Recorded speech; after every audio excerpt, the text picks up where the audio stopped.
Subang, siswa kelas 3 SD korban perundungan teman-teman di sekolah meninggal dunia. Adanya perundungan atau bullying terhadap salah satu anak didik mereka. T yang diduga menjadi korban bullying atau perundungan kakak kelasnya meninggal dunia. Akibatnya NS mengalami depresi berat hingga harus dirawat di rumah sakit jiwa. Siswa kelas 3 SD yang menjadi korban perundungan oleh kakak kelasnya.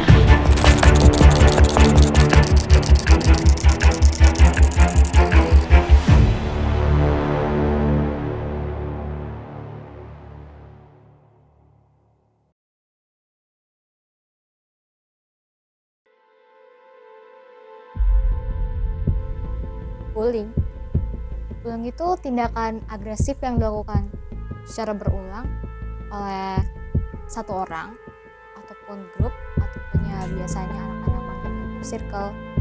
Jadi ini tuh dilakukan sama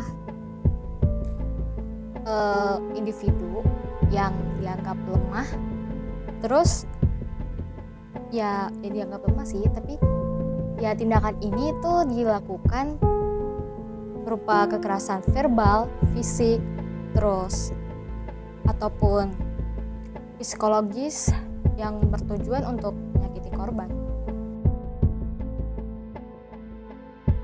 Jenis-jenis bullying. Menurut aku sih bullying itu ada banyak ya. Salah satunya tuh kayak bullying verbal. Nah, kalau kalian tahu bullying verbal tuh ya hina-hina orang gitu loh, kayak caci maki, langsung omong, langsung kayak pokoknya lu maki orang lah, terus orang itu tersinggung, mau itu bercanda atau tidak, kalau orang itu udah tersinggung ya itu masuk bullying verbal. Terus itu bullying fisik, nah itu parah tuh, bullying fisik tuh parah, tapi verbal juga parah sih. Kalau fisik itu ya seperti namanya ya, mukul, pakai kekerasan, itu udah fisik itu, dan itu sangat-sangat cupu banget. Terus itu bullying sosial. Nah itu tuh paling cupu sih menurut aku, karena bullying sosial itu dia tuh kayak ngajak-ngajak orang buat musuhin satu orang tuh, kayak kalian tuh berkelompok terus kalian tuh musuhin satu orang, dan menurut aku tuh cupu banget, apalagi kalau kalian ngajak-ngajak gitu kan, cupu.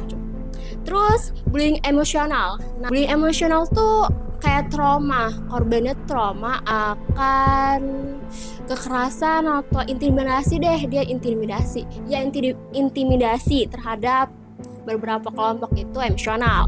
Selanjutnya yang sering banget dialami oleh orang-orang dan paling mudah banget dialami adalah cyberbullying.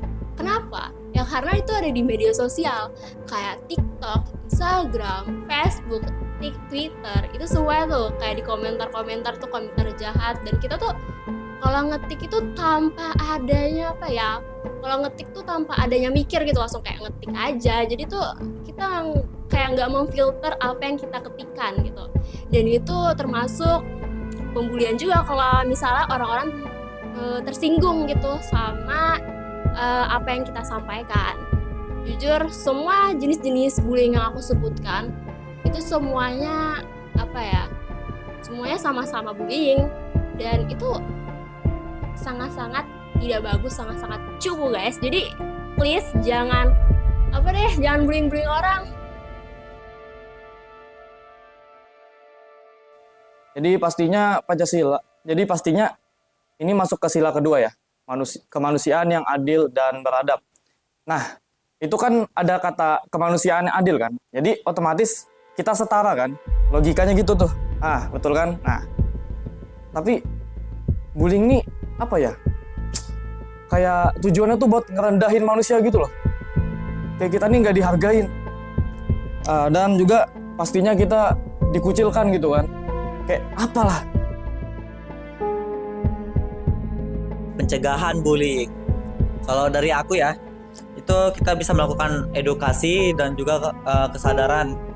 Pertama itu tentang mengedukasi anak-anak dan juga tentang dampak bullying terhadap lingkungan sekitar, dan juga pentingnya empati terhadap sesama. Dan berikutnya itu tentang kenyamanan lingkungan yang membuat kita aman untuk mengekspresikan tentang keluh kesah apa aja yang terjadi di luar. Itu sebagai media kita menyampaikan keluh kesah gitu.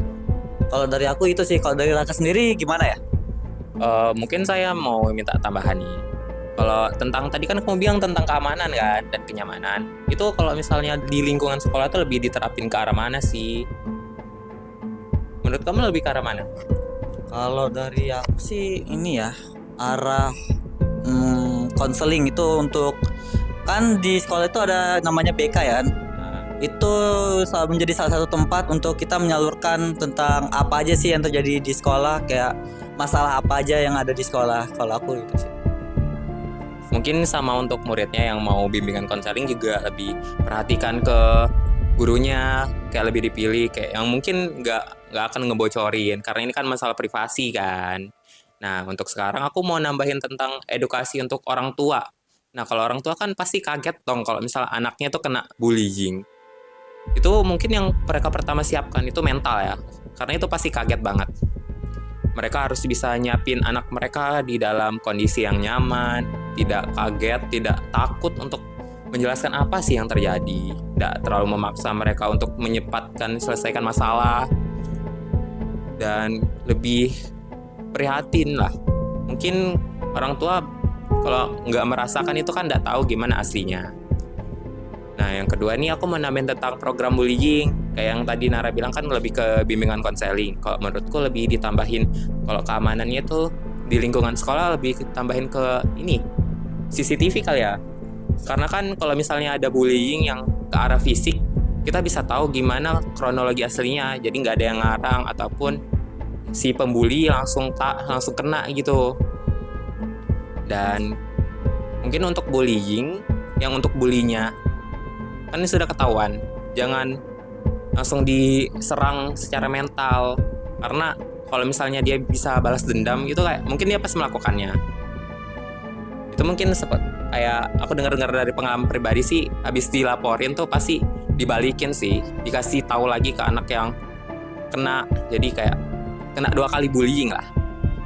Mungkin dari segitu sih dari aku. Kalau Nara ada mau tambahin lagi apa enggak? Aku segitu juga sih. Tidak ada tambahan lagi. Oke, kalau dari kami berdua segitu. Najis, Sampah. Kocak. Copo. Keren.